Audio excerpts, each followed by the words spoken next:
मेरे बेटे माँ सरस्वती की कृपा रहे। ये इलेक्ट्रोकेमिस्ट्री का 6th वीडियो है। इस वीडियो में हम corrosion, factors affecting corrosion, mechanism of corrosion and protection of corrosion को देखेंगे। तो स्टार्ट करते हैं और सबसे पहले देखते हैं करोजन क्या होता है।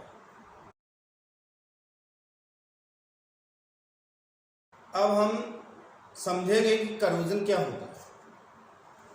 तो मेटल्स का एटमॉस्फेयर के कांटेक्ट में आकर अनडिजायरेबल कंपाउंड्स में कन्वर्ट होना करोजन कहलाता है।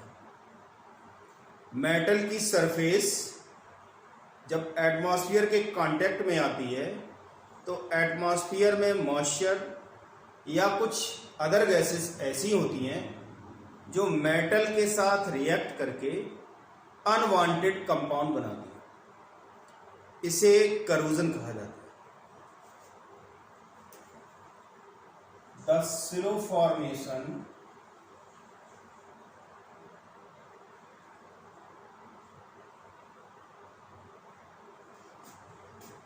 of undesirable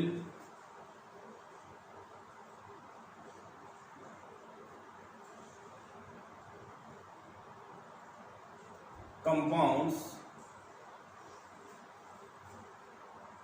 such as oxides,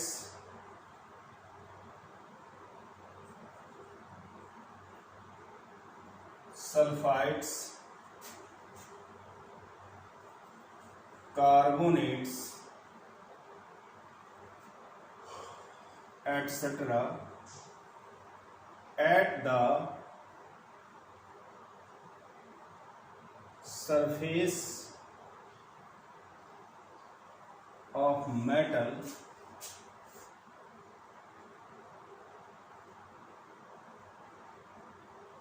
by reaction with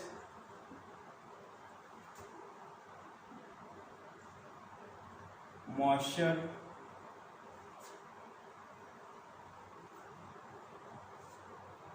and other gases present in atmosphere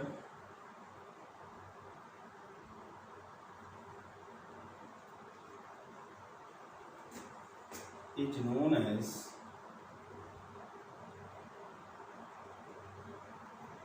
corrosion. तो मेटल का एटमॉस्फेयर के कांटेक्ट में आकर मॉइस्चर या गैसेस से रिएक्शन करके अनडिजायरेबल कंपाउंड्स जैसे ऑक्साइड हैं, सल्फाइड हैं, कार्बोनेट्स हैं, इनमें कन्वर्ट होना कहलाता है करोजन। करोजन एक स्लो प्रोसेस है। अब हम देखेंगे एग्जाम्पल्स ऑफ करोजन।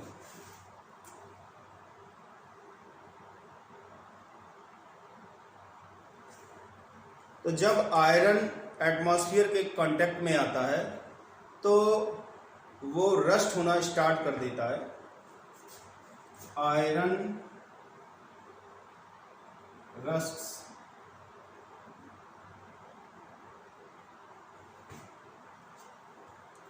जो सिल्वर होती है उसकी चमक धीरे धीरे कम होने लगती है। Silver gets tarnished.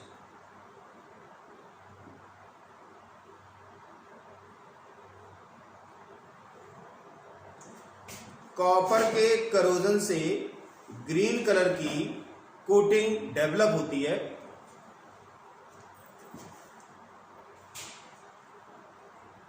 Copper develops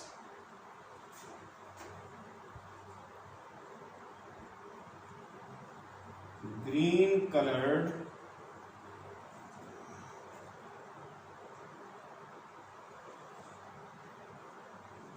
coating. और जो लेड होता है उसकी चमक कम हो जाती है। लेड लॉसेस नष्ट। तो ये तो रहा करोजन के बारे में। मैंने जो एग्जाम्पल बताए उसमें पहला एग्जाम्पल है रस्टिंग ऑफ आयरन। दूसरा हमने बताया कि जो सिल्वर होता है वो अगर सिल्वर के आर्टिकल्स अगर खुले हुए रखे रहें तो वो उनकी चमक कम हो जाती है। Copper develops green colour coating. जो कॉपर के आर्टिकल्स होते हैं उन पर ग्रीन कलर्ड कोटिंग डेवलप हो जाती है। और जो लेड होता है उसकी भी चमक कम हो जाती है। अब हम देखेंगे फैक्टर्स अफेक्टिंग करोजन। अब हम देखेंगे फैक्टर्स अफेक्टिंग करोजन। करोजन को कौन कौन से फैक्टर ऐसे हैं जो अफेक्ट करते हैं। पहला जो फैक्टर है वो है रिएक्टिविटी ऑफ मेटल। जितनी ज्यादा मेटल एक्टिव होगी उसका करोजन उतना ही तेजी के साथ होता है। जब भी करोजन होता है तो एक्चुअली करोजन सेल फॉर्मेशन होता है। और जो करोजन सेल को फॉर्म करने के लिए जो फैक्टर्स हेल्पफुल होंगे वो रेट ऑफ करोजन को इंक्रीज करेंगे। Presence of impurities. जो इम्प्योरिटीज होती हैं वो करोजन सेल फॉर्मेशन को इजी करती हैं, इसलिए इम्प्योरिटीज की प्रेजेंस में करोजन तेजी के साथ होता है। जैसे अगर आयरन प्योर स्टेट में हो तो उसका करोजन नहीं होता, लेकिन अगर उसमें इम्प्योरिटीज होती हैं तो करोजन होने लगता है। Presence of impurities helps in setting up a corrosion cell which increases rate of corrosion. For example, pure iron does not rust while impure iron rusts. Next point is presence of air and moisture. Air और moisture की presence corrosion में helpful होती है। Air में अगर carbon dioxide, sulphur dioxide, hydrogen sulphide इस तरीके की गैसें होंगी तो वो करोजन को और भी इजी कर देगी। Air and moisture are helpful in corrosion. The presence of gases like CO2, SO2, H2S etcetera in air makes it still rapid. Next point है स्ट्रेंथ इन मेटल्स। मेटल में जहां पर भी स्ट्रेन होगी वहां पर करोजन एक्सेस में होता है। जैसे जो आयरन आर्टिकल्स होते हैं उनमें जहां जहां स्क्रैचेस होंगी, डिजाइन होगी, फोल्ड्स होंगे, कॉर्नर्स होंगे, वहां वहां पर करोजन एक्सेस में होता है। Strain helps in corrosion. For example, in iron articles, rusting is more pronounced on areas having bends, dents, scratches, nicks and cuts. Next point is presence of electrolyte. अगर metal किसी ऐसे solution के contact में है जिसमें electrolytes हैं तो वो मेटल आसानी से करोड होगी, क्योंकि अगर मेटल इलेक्ट्रोलाइट के कांटेक्ट में आएगी तो करोजन सेल का फॉर्मेशन इजी हो जाता है। जैसे अगर एग्जांपल देखें तो सेलाइन वाटर में आयरन का करोजन प्योर वाटर की कंपैरिजन में ज़्यादा तेजी से होता है। Rate of corrosion increases in presence of electrolytes.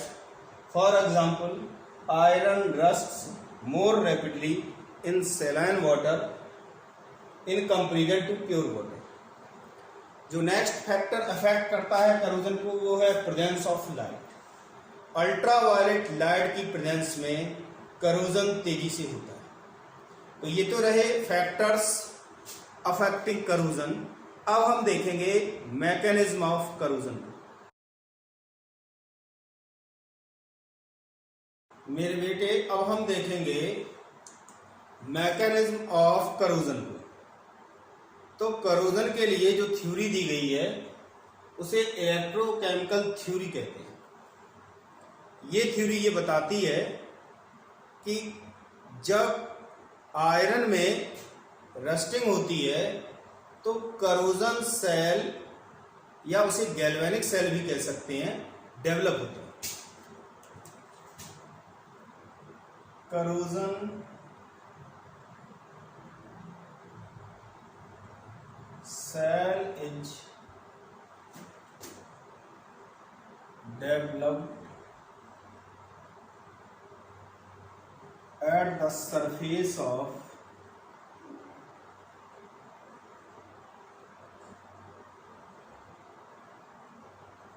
iron।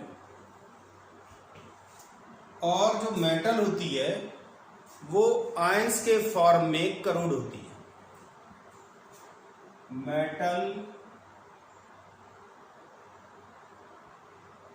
Crores in form of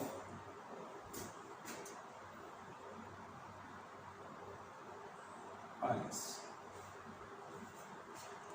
अगर हम आयरन रॉड को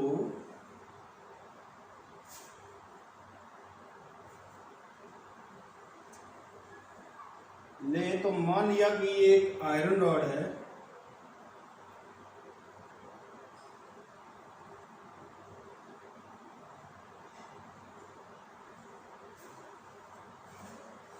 इस रॉड के संपर्क में जैसे ही ड्रॉप आएगी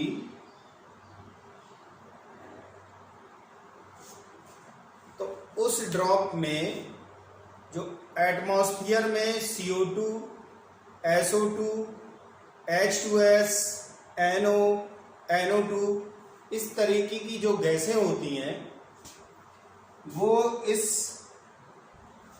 ड्रॉप में डिसॉल्व होकर एसिड बनाएंगी, जिससे ये ड्रॉप एसिडिक होगी।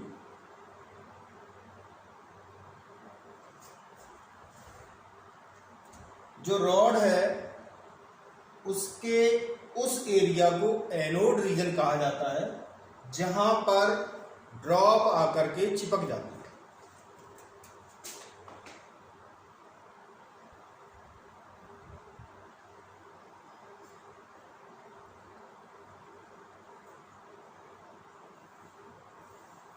एनोड रीजन या एनोड एरिया कह सकते हैं। बाद बाकी जो रिमेनिंग रॉड होगी वो कैथोड की तरह होगी।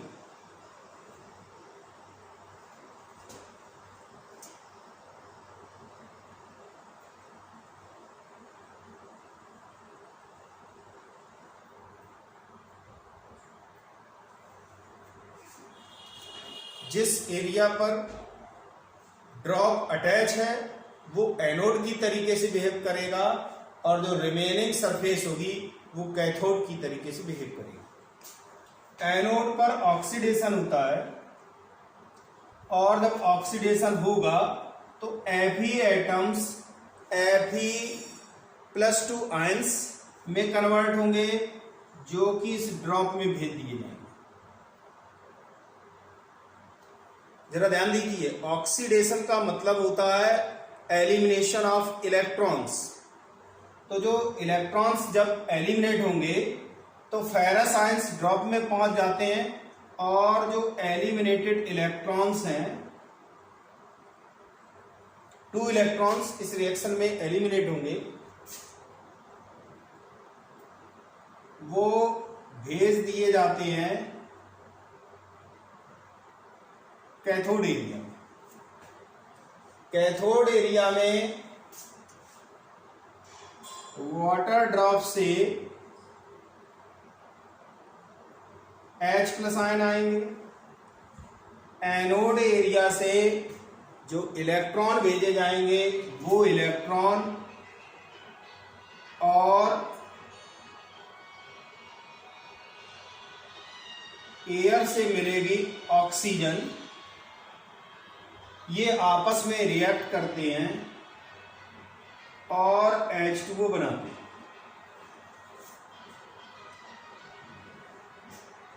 ये H2O वाटर ड्रॉप से आने वाले फेरस आयन और एटमॉस्फेरिक ऑक्सीजन से रिएक्ट करके फेरिक ऑक्साइड बनाएगा।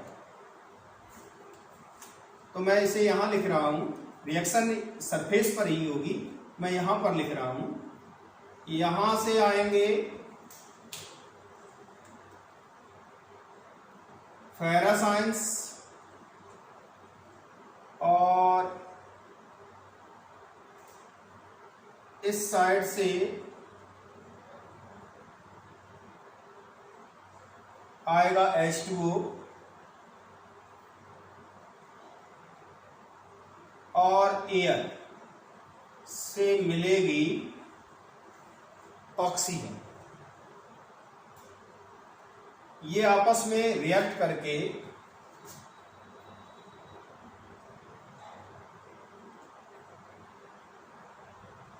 Fe2O3 और प्रोटॉन्स बनाएंगे। Fe2+ आयंस Fe2 से फेरस आयंस जो कैथोड रीजन में रिएक्शन हुई उससे मिला H2O और एटमॉस्फेरिक ऑक्सीजन, ये आपस में रिएक्ट करेंगे और रिएक्ट करके फेरिक ऑक्साइड और प्रोटॉन बनाएंगे। प्रोटॉन्स ड्रॉप में पहुंच जाते हैं। फेरिक ऑक्साइड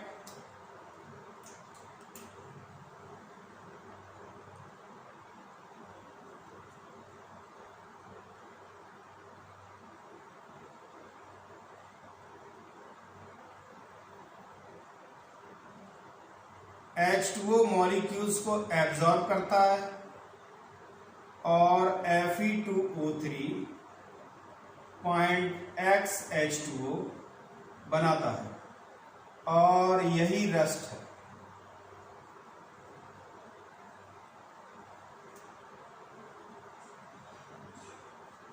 एक बार फिर से समझेंगे। मैंने बताया कि जिस एरिया में वाटर ड्रॉप अटैच होती है वो एनोड रीजन की तरह बिहेव करता है, जो रिमेनिंग सरफेस होती है वो कैथोड रीजन की तरह बिहेव करती है। एनोड रीजन में Fe एटम्स फेरस आयंस और इलेक्ट्रॉन में ऑक्सीडाइज होते हैं।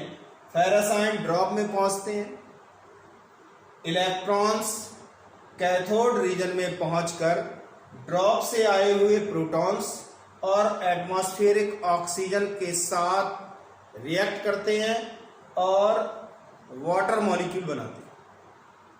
वाटर मॉलिक्यूल ड्रॉप से आने वाले फेरस आयंस और एटमॉस्फेरिक ऑक्सीजन से रिएक्ट करके फेरिक ऑक्साइड और प्रोटॉन्स बनाते हैं। चाहे इस साइड लिख दें चाहे इस साइड लिख दें, जो ये रिएक्शंस हो रही हैं ये सभी कैथोड रीजन में हो रही हैं।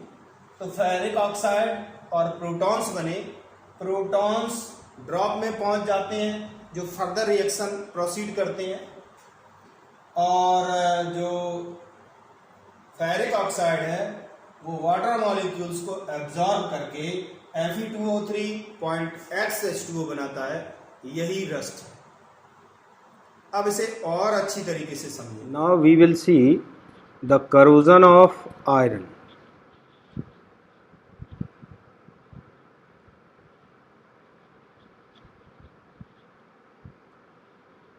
Moisture having dissolved carbon dioxide, sulfur dioxide, hydrogen sulfide, etc. constitute electrolytic solution. This electrolytic solution is of acidic nature due to dissociation of acids, which are formed by the reaction of gases with moisture. The water drop condenses at the iron rod. The area where water drop attaches acts as anode area, and the rest area acts as cathode area. At anode area, iron gets oxidized to ferrocene and electrons are emitted. The ferrocenes, which are produced by oxidation of iron atoms, enter in water drop, and the eliminated electrons are pushed to the cathode area.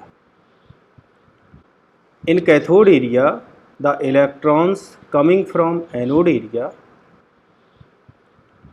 react with protons coming from water drop and the atmospheric oxygen to form water molecule.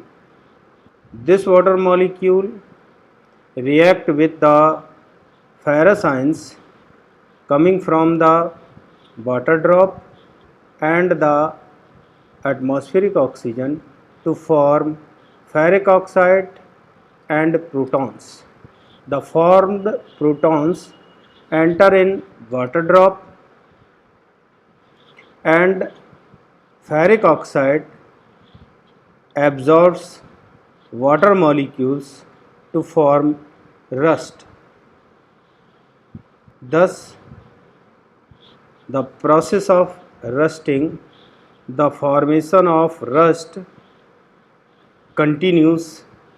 It is slow process, and the formed rust covers whole rod. Thus, the iron rod gets corroded.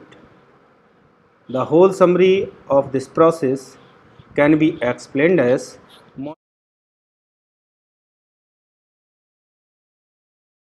इसके बाद अब हम देखेंगे protection of corrosion.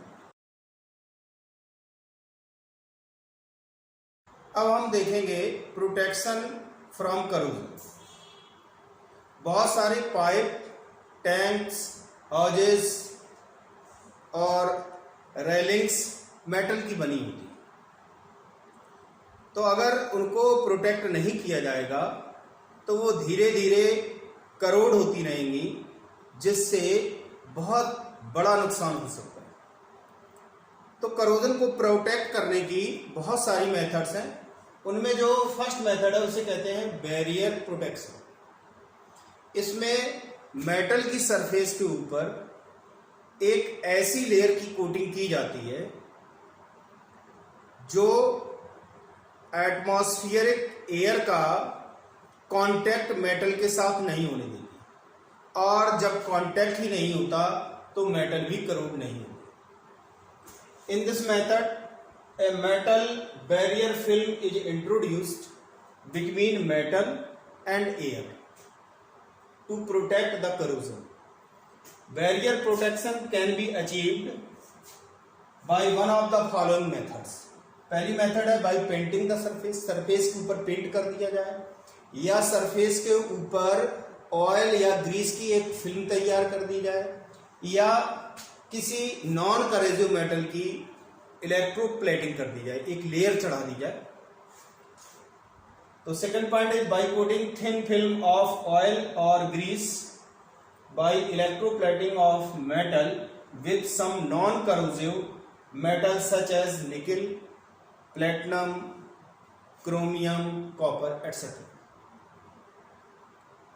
अब इस तरह के protection में, mean to say barrier protection में एक प्रॉब्लम भी है, और वो ये है कि अगर जो लेयर हमने तैयार की है उसमें कहीं से भी क्रैकिंग हो गई तो वहीं से करोजन स्टार्ट हो जाएगा। अब हम सेकेंड मेथड पर आते हैं। और सेकेंड मेथड है सैक्रिफिशियल प्रोटेक्शन। सैक्रिफिशियल प्रोटेक्शन में हम मेटल की सरफेस पर ऐसी मेटल की कोटिंग करते हैं जो ओरिजिनल मेटल्स के कंपैरिजन में बहुत ज़्यादा रिएक्टिव है। मैंने आपको बताया था कि जब भी करोजन होता है तो करोजन सेल बनता है और करोजन सेल में एक्टिव मेटल एनोड का कार्य करती है और आयंस के फॉर्म में करोड होती है। तो जब हम ओरिजिनल मेटल पर मोर एक्टिव मेटल की लेयर कंस्ट्रक्ट करेंगे तो लेयर ही एटमॉस्फेयर के कांटेक्ट में होगी और जो मोर रिएक्टिव मेटल की लेयर है पहले उसी का करोजन होगा, क्योंकि एनोड का करोजन होगा और कैथोड मीन टू से ओरिजिनल मेटल ज्यों की त्यों बनी रहेगी। जो पेंट्स होते हैं उनमें एल्युमिनियम, जिंक, मैग्नीज के पाउडर्स का यूज इसीलिए किया जाता है क्योंकि पहले पेंट का करोजन हो और बाद में मेटल का। जब पेंट करोड होगा तो उसमें काफ़ी टाइम लगता है, तब तक जो मेन मेटल है ओरिजिनल मेटल वो सेफ रहती है। तो sacrificial protection in this method surface of metal is covered by the more reactive metal. जो मेटल की सरफेस होगी उसको कवर कर देंगे मोर रिएक्टिव मेटल से। Active metal gets corroded due to comparative high oxidizing tendency. जो active metal होगी जिसकी हमने कोटिंग की है उसमें हाई ऑक्सीडाइजिंग टेंडेंसी है, इसलिए वो एनोड बनेगी और उसी का करोजन होगा। और जो ओरिजिनल मेटल होगी वो कैथोड बनेगी और वो सेफ रहेगी। Finally powdered zinc, magnesium, aluminium etc. are used in paints to protect corrosion. Powdered zinc, magnesium, aluminium का यूज पेंट में किया जाता है जिससे कि ये मेटल को प्रोटेक्ट कर सके। तो ये तो रहा सेकेंड मेथड मीन टू से सैक्रिफिशियल प्रोटेक्शन। अब हम नेक्स्ट मेथड पर आते हैं और वो है इलेक्ट्रिकल प्रोटेक्शन।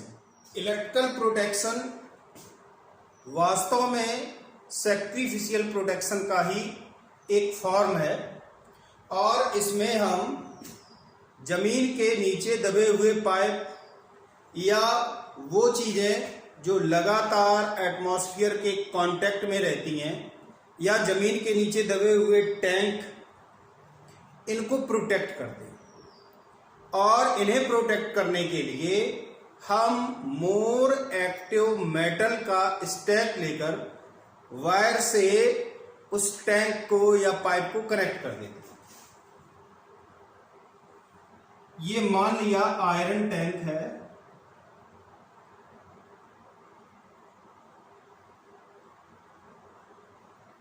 और इसे हमने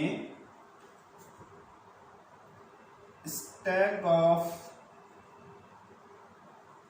मैग्नीशियम से कनेक्ट कर दिया वायर के थ्रू।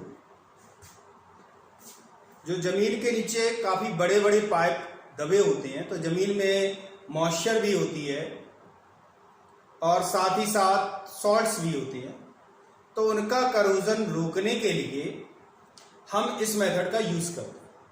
इस मेथड में टैंक को कनेक्ट कर दिया जाता है स्टैक ऑफ मैग्नीशियम से। जब हम स्टैक ऑफ मैग्नीशियम से कनेक्ट करेंगे तो magnesium in comparison to iron more reactive metal है और जो मोर रिएक्टिव मेटल होती है उसमें ऑक्सीडाइज होने की टेंडेंसी होती है, मीन टू से वो एनोड बनती है। तो जब करोजन सेल बनेगा उसमें मैग्नीशियम एनोड बनेगा और आयरन का जो टैंक है वो कैथोड बनेगा।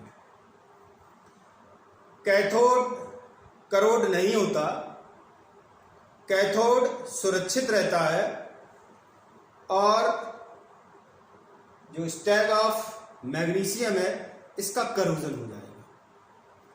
तो in fact it is a type of sacrificial protection.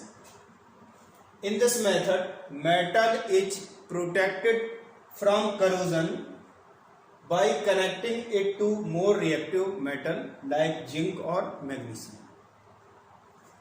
The more reactive metal acts as anode due to comparative high oxidizing tendency and gets corroded.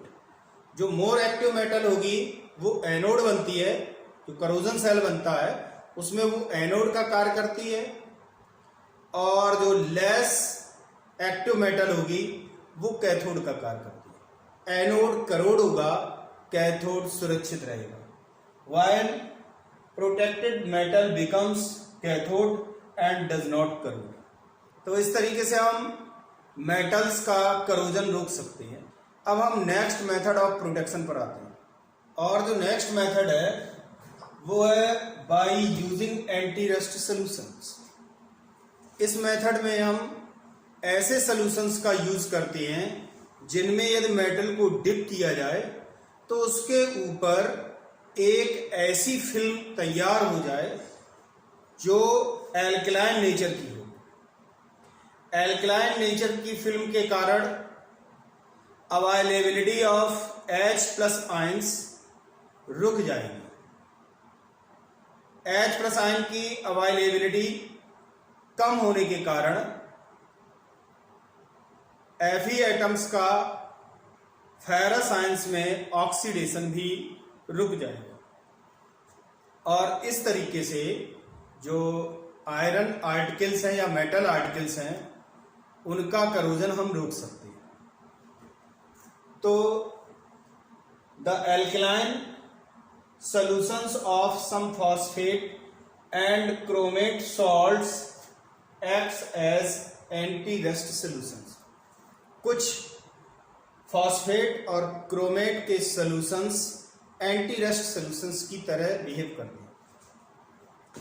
When iron articles are dipped into the boiling solution of sodium phosphate, which is strongly alkaline, a protective insoluble film of iron phosphate is formed on them. अगर हम iron article को dip करें उबलते हुए sodium phosphate solution में, तो उस iron article पर आयरन फॉस्फेट की एक लेयर बन जाएगी, एक फिल्म बन जाएगी, और वो फिल्म इनएक्टिव होती है जो मेटल को प्रोटेक्ट करती है। This film protects the article from rusting. The alkaline nature of solution prevents availability of H+ ions which facilitates the oxidation of Fe atoms into ferrous ions. Bisphenols are also used as anti-rust agents. तो इसमें मैंने ये बताया कि metal article को anti rust solution में dip करेंगे जिससे उस पर एक इनएक्टिव फिल्म तैयार हो जाएगी, और वो फिल्म मेटल का ऑक्सीडेशन नहीं होने देती क्योंकि वो एल्कलाइन है, और एल्कलाइन होने के कारण H+ आयंस की अवेलेबिलिटी को रोक देती है।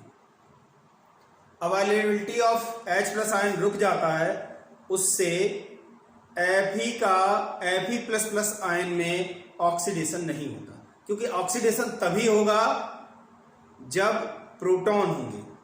अब हम देखेंगे fuel cells.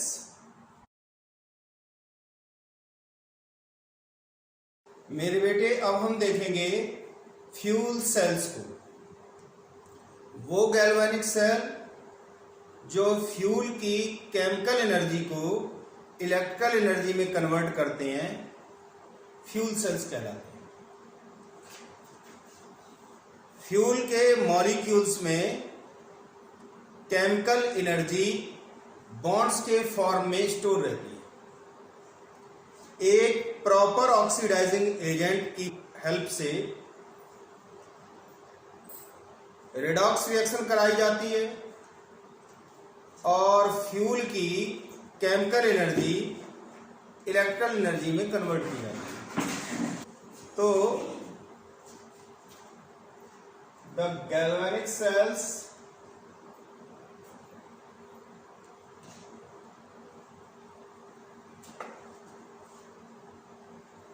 which convert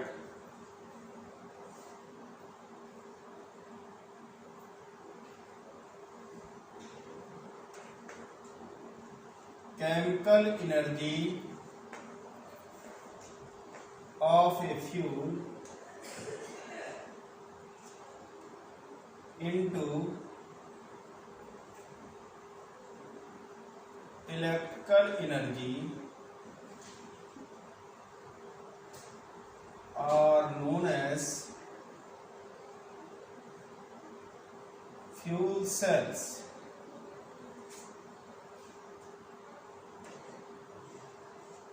In fuel, the chemical energy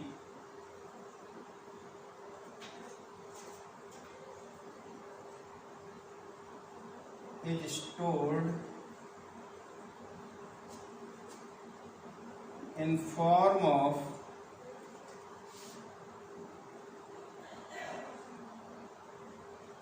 molecular bonds and oxidizing agent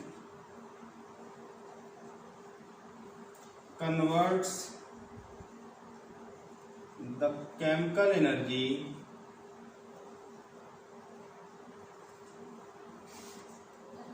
into electrical energy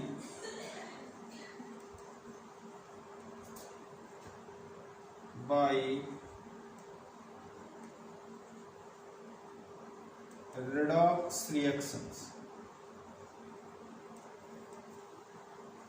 अब हम देखेंगे कंस्ट्रक्शन ऑफ फ्यूल सेल। अब हम फ्यूल सेल का कंस्ट्रक्शन देखेंगे।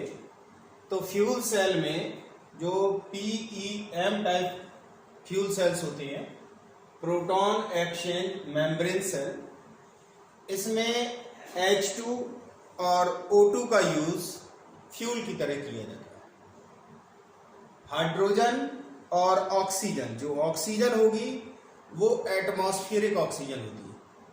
इसका मतलब ये हुआ कि केवल हमें हाइड्रोजन की सप्लाई देनी होगी और ऑक्सीजन एटमॉस्फेयर से मिलती रहेगी। इस सेल में रेडॉक्स रिएक्शन होता है जिससे वाटर बनता है, इलेक्ट्रिसिटी मिलती है और हीट मिलती है। कोई भी ऐसा प्रोडक्ट नहीं है जो पॉल्यूशन क्रिएट करता, इसलिए इन सेल का यूज करना बहुत ही ज्यादा बेनिफिशियल है। इस सेल में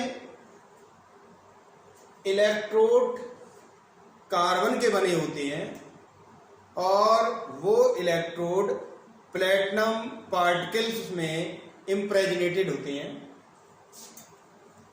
जो प्लेटिनम होता है वो कैटलिस्ट का कार्य करता है।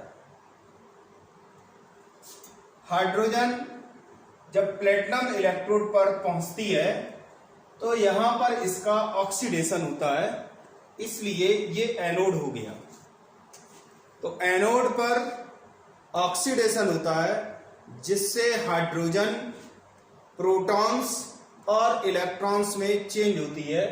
इलेक्ट्रॉन एक्सटर्नल सर्किट में पहुंचते हैं और प्रोटॉन इलेक्ट्रोलिटिक सॉल्यूशन से होते हुए कैथोड पर पहुंचते हैं। इलेक्ट्रोलिटिक सॉल्यूशन KOH का होता है। KOH या NaOH का एक्वस सोल्यूशन इलेक्ट्रोलाइट का काम करता है। जब प्रोटॉन्स कैथोड पर पहुंचते हैं तो वहां पर इलेक्ट्रॉन्स मिलते हैं और साथ ही साथ जो एटमॉस्फेरिक ऑक्सीजन होगी वो होगी, और उन सभी के रिएक्शन से H2O बनता है। जो एक्सेस ऑफ फ्यूल होती है वो साइड ट्यूब से निकल जाती है और अनयूज्ड गैसेस इस साइड से निकल जाती है। अब अगर हम रिएक्शन देखें तो एनोड पर H2 प्रोटॉन्स और इलेक्ट्रॉन्स में कन्वर्टेड होती है। तो at anode H2 changes into protons and electrons, और कैथोड पर यही प्रोटॉन पहुंचते हैं इलेक्ट्रॉन और इस साइड से आते हुए ऑक्सीजन के साथ रिएक्ट करके H2O बनाते हैं। प्रोटॉन, इलेक्ट्रॉन और ऑक्सीजन कंबाइन होकर के H2O फॉर्म करते हैं। तो ये तो रहा कंस्ट्रक्शन एंड वर्किंग के बारे में। PEM proton exchange membrane cell uses hydrogen and oxygen as fuel. The products of redox reaction are water, electricity and heat. In this cell only hydrogen is supplied, which reacts with atmospheric oxygen. The cell consists of porous carbon electrodes which are impregnated with nanosized particles of platinum which acts as catalyst. Hydrogen and oxygen are bubbled through electrodes into electrolyte which is NaOH or KOH. The electrode reactions are at anode. Oxidation of hydrogen takes place to produce protons and electrons, and at cathode reduction of protons takes place. At cathode protons, electrons and oxygen form H2O. This was about construction. ये तो construction और किस तरीके से cell work करता है उसके बारे में मैंने बताया। अब हम फ्यूल सेल से ही रिलेटेड कुछ पॉइंट्स और देखेंगे।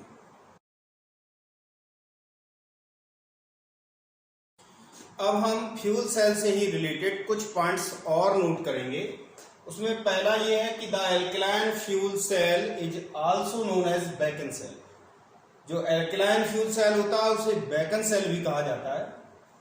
ए single fuel cell generates tiny amount of electricity.